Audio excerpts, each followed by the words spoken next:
Bad anime is something no one likes, and I honestly think it should be considered a crime. The end. Fall 2017 is home to some of the most who the fuck watched this shit kind of shows. Food Wars fans will never admit to being Food Wars fans. Blend as was popular because of PewDiePie. Usama Game is a genuine piece of trash, and I don't even recognize more than half of these shows. A good show always has a quality called standing the test of time, whether it's through production, story, world building, or whatever you like. Vladimir Putin maybe, I don't know. The only shows that do have recognition from this lineup is March Comes In Like a Lion, Inuyashiki and Gintama, and you won't find a lot of people today talking about these shows. Even an anime like Girls Last Tour that I love so much can be swept under the rug, and it's really unfortunate because the problem isn't within these shows. It's with the audience who consume this media and ask dumb questions like this one. Fall 2017 is home to another show that was once unanimously hated but now is one of the most beloved shows of recent times. Today, we take a look at Black Clover. If you asked anyone in early 2018 what Black Clover was like, then you'd probably get told how it's the worst anime of modern day, and if someone found out you were a fan of the series, then they would throw you in a pool well knowing that you can't swim. I get why people didn't like it, but was it really that bad? Black Clover is a show that is riddled with so many shonen cliches that I can't even count. Power of friendship, insane plot armors, jokes beaten to death, certain one-dimensional traits in each of the characters, and so much more. On a production level, the series is a hit or miss, but the openings go absolutely hard. Here are some of my favorites. The animation is, well, see for yourself. Oh my god, what am I looking at? There is no way they had one team doing this anime. Holy shit, these are still frames. How are they messing this up?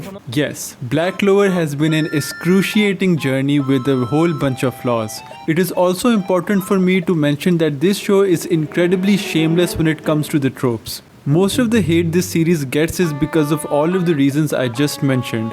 But what about these guys? I couldn't get why these people liked this show when I was at episode 30, but now I have to salute them. I understand animation is an integral part of an anime, but so is the story, and god, Black Clover has an extremely entertaining story. It hits you with that be the best underdog shonen plot that you might have seen before, but the character relevance and reveals are absolutely stunning. When the times come for Yuki Tabata to tell a story, then he can be very impressive. Unfortunately, the anime of Black Clover is really at its best for the first half. Somewhere in the middle, you might feel like dropping the show harder than when Jorge Masvidal KO'd Ben Askren with a knee to the face. But once you get to episode 90, the show picks up its pace and blasts you with impressive fight sequences, well thought out character motivations, and insanely well detailed lore of the world that beautifully connects the dots of the current events, leading to an extremely satisfying conclusion of the arc that would sometimes play integral roles in the future plot lines. The show actually gets so good that even the filler arcs have good animation. I know, crazy. I also talk as if there aren't good fight sequences in the first half, because there definitely were, and I enjoyed all two of them. Although, content-wise you can always tell which portions Tabata wrote and what the Men in Black greenlit. This is the reason why you will find people backing Black Clover as an entertaining story, because it most certainly is not the best story out there. But that's not the point. The point is that Black Clover is probably the only show in recent times that struggled to gain any attention and came so far to topple the hype of My Hero Academia. And for that, I respect the Black Clover fans. I don't think Black Clover defines what the shonen genre is supposed to be, but as an avid action shonen enjoyer, I can't help but admit that this series has highs that, although might not outweigh the bad in terms of quantity, but most certainly overshadow them when it comes to quality. If you're looking for a genuinely entertaining ride that would only improve over time from almost every department, then you should give Black Clover a shot.